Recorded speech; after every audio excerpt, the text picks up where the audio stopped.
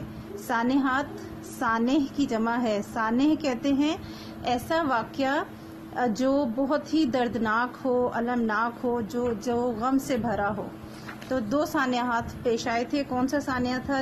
جن کی وجہ سے آپ صلی اللہ علیہ وسلم نے اس سال کو عام الحزن یعنی غم کا سال کہا کرتے تھے حضور صلی اللہ علیہ وسلم۔ اور یہ دونوں سانحے کون کون سے تھے؟ سب سے پہلا سانحہ آپ صلی اللہ علیہ وسلم کے چچا حضرت ابو طالب کی وفات کا تھا۔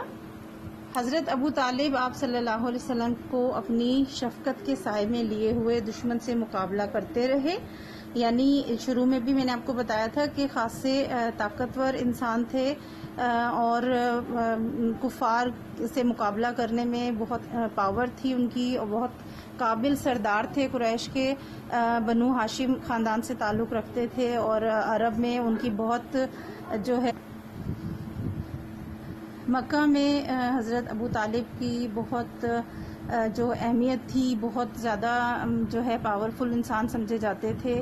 تو آپ صلی اللہ علیہ وسلم نے جب دین کی دعوت دینا شروع کی تو حضرت ابو طالب نے بہت حد تک سپورٹ کیا حضور صلی اللہ علیہ وسلم کو، لیکن اب ان کی وفات کے بعد جو ہے حضور صلی اللہ علیہ وسلم ان کی شفقت سے جو ہے محروم ہو گئے تھے۔ حضرت ابو طالب کی وفات سے آپ کا ایک ہمدرد کم ہو گیا، یعنی جو آپ کا ساتھ دینے والے تھے، سپورٹر تھے، وہ کم ہو گئے۔ دوسرا صدمہ آپ صلی اللہ علیہ وسلم کو اپنی اہلیہ حضرت خدیجہ رضی اللہ تعالیٰ عنہ کی وفات کا اٹھانا پڑا۔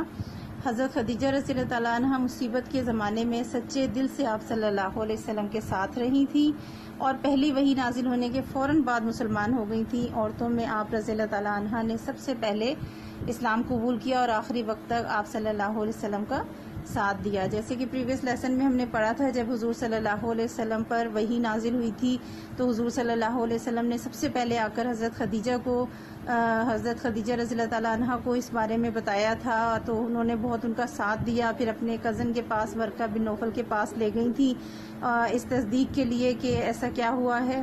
اور اس کے بعد جب انہیں پتہ چلا کہ اللہ تعالیٰ کی طرف سے حضور صلی اللہ علیہ وسلم کو نبوت ملی ہے، تو سب سے پہلے جو خواتین تھیں اسلام لانے والی، ان میں سب سے پہلے حضرت خدیجہ تھیں، جنہوں نے فوراً حضور صلی اللہ علیہ وسلم پر ایمان لائیں اور اسلام قبول کیا۔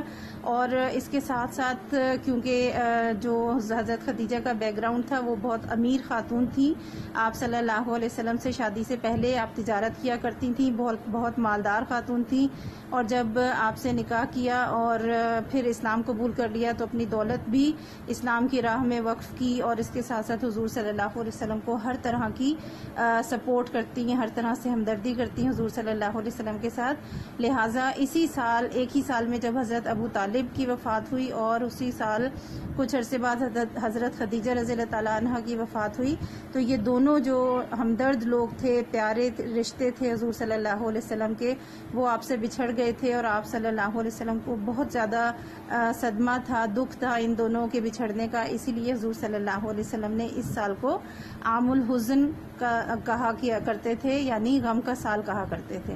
ٹھیک ہے، یہ ایک چھوٹا سا ڈیٹیل ہے عام الحزن کے حوالے سے۔ آپ کا چیپٹر ختم ہو گیا ہے۔ ایکسرسائز دیکھ لیتے ہیں۔ کفار نے مسلمانوں کے ساتھ قطع تعلق کا فیصلہ کیوں کیا؟ یہ سٹارٹنگ میں ہم نے پڑھا تھا، یہ میں نے اس کا نوٹ بنا لیا ہے، میں آپ کو کروا دیتی ہوں۔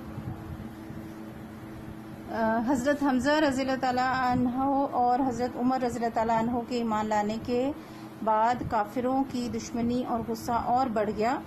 ایک دن غصے میں آ کر قریش کے سرداروں نے اسلام کا راستہ روکنے کے لیے مسلمانوں کے ساتھ قطع تعلق کا فیصلہ کیا۔ چھوٹا سا آنسر ہے، اور جو ہم نے پریویس لیسن میں پڑھ لیا ہے وہی اس کا چھوٹا سا نوٹ میں نے آپ کو بنا دیا ہے۔ سیکنڈ کوشچن ہے، قریش کے سرداروں نے جو معاہدہ کیا تھا اس کے نکات لکھیں۔